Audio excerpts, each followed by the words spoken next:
आज जो दिल्ली के इतिहास में एक दुर्भाग्यपूर्ण दिन रहा और आज जो ये लड़ाई झगड़ा एमसीडी में हुआ, उसके बाद में आम आदमी पार्टी ने दो बातें प्रमुख रूप से कही।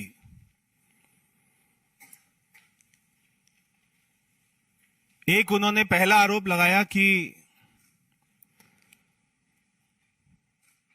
सारे पार्षदों का जब शपथ ग्रहण स्टार्ट हुआ तो उसमें सबसे पहले मनोनीत पार्षदों का शपथ क्यों हुआ। मैं आपको दिल्ली सरकार का 5 तारीख का नोटिफिकेशन दिखाना चाहता हूं।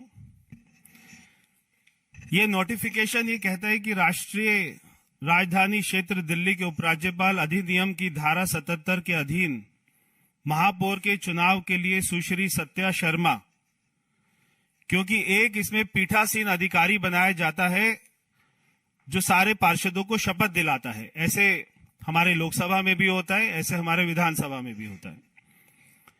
और यह आगे कहता है कि सुश्री सत्या शर्मा को श्री संतोष कुमार राय, जिला दंडाधिकारी जो वहां के डीएम है, नई दिल्ली द्वारा धारा 32 के अनुसार शपथ दिलाई जाएगी।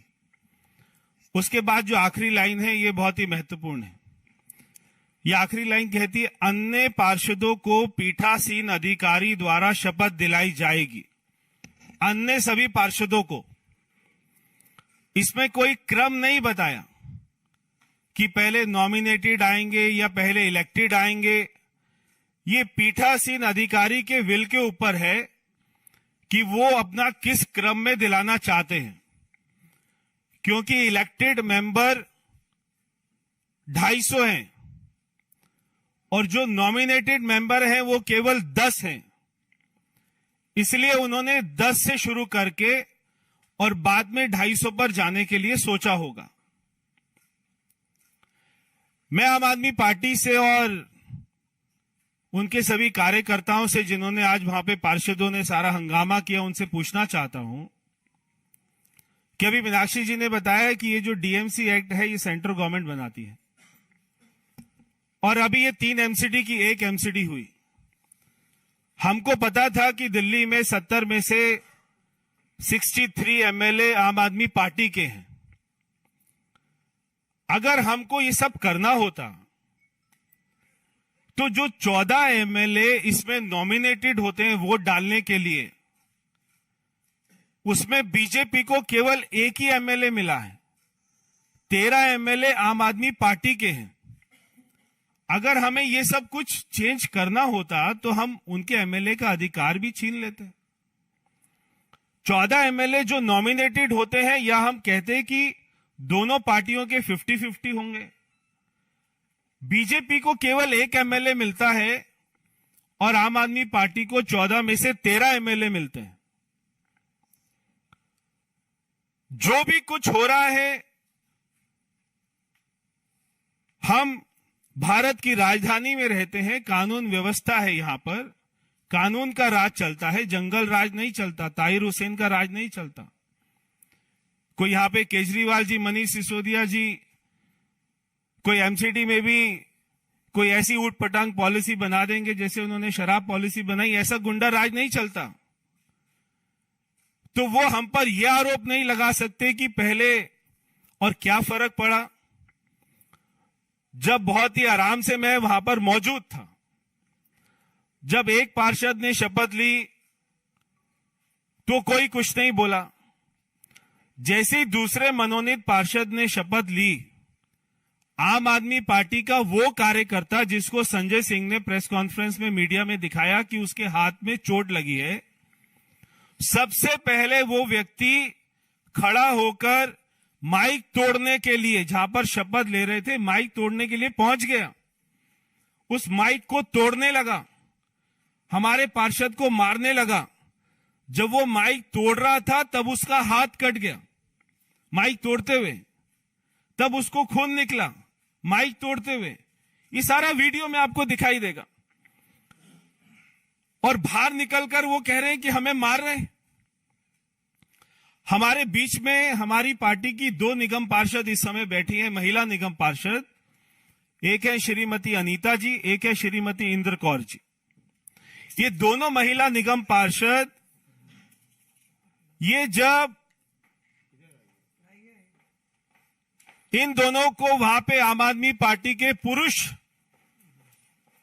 निगम पार्षदों ने घेर लिया और इंदर कौर जी के ऊपर में 5-5 पुरुष निगम पार्षद आम आदमी पार्टी के उनके साथ धक्का मुक्की करने लग गए, उनके बाल खींचने लग गए और उनके हाथ में क्या कोई ऐसी धारदार चीज थी जिससे उन्होंने इनके हाथ पर मारा, इनके हाथ पर कट लगा, काफी खून निकला। इनको बचाने के लिए जब श्रीमती अनीता जी वहां पर पहुंची तो इनका भी हाथ कटा। वो वीडियो में दिखाई देगा कि पुरुष निगम पार्षद आम आदमी पार्टी के लिए बीजेपी की महिला निगम पार्षदों को, और इनका यह कहना है कि उसमें पार्षद शराब पिए हुए भी थे।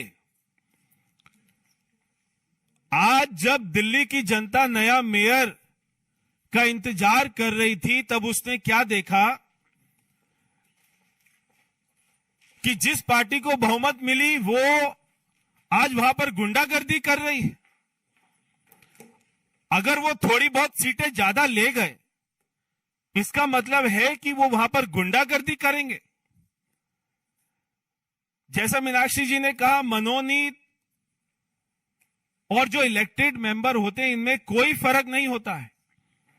हम देखते हैं राज्यसभा में भी हमारे सारे नॉमिनेटेड मेंबर होते हैं, उसको अपर हाउस कहा जाता है। लोकसभा में जहां पे सारे इलेक्टेड होते हैं उसको लोअर हाउस कहा जाता है। ऐसे ही एमसीडी में जो हमारे नॉमिनेटेड मेंबर होते हैं उनको एल्डरमैन कहा जाता है। तो आप उनको एल्डरमैन कह रहे हैं मगर आप कह रहे हैं उनको वोटिंग का कोई राइट नहीं है। ऐसा हो सकता है क्या? ऐसा कहीं संविधान में नहीं लिखा, ऐसा कहीं संविधान में नहीं लिखा कि मनोनीत जो हमारा मेंबर होगा वो पहले शपथ नहीं ले सकता। ऐसा कहीं संविधान में डीएमसी एक्ट में नहीं लिखा। तो अगर उन्होंने पहले शपथ ली और उसके बाद में इलेक्टेड मेंबर शपथ लेते तो क्या फर्क पड़ता? और उसके बाद में मेयर का इलेक्शन होता, जिसको ज्यादा वोट मिलती वो जीत जाता, सबके सामने आ जाता। तो आम आदमी पार्टी ये जो आरोप लगा रही है, आज जो उन्होंने वहां पर गुंडागर्दी करी है, ये हमारे अंबेडकर जी के संविधान जो उन्होंने कॉन्स्टिट्यूशन बनाया उसका मजाक उड़ाया है, उसके साथ इन्होंने खिलवाड़ किया है। और हम चाहते हैं कि जल्दी से जल्दी दिल्ली के सारे निगम पार्षदों को वहां पर शपथ दिलाई जाए, मेयर दिल्ली को जल्दी मिले ताकि दिल्ली में काम होना, विकास होना जल्दी से शुरू हो सके। बहुत बहुत धन्यवाद।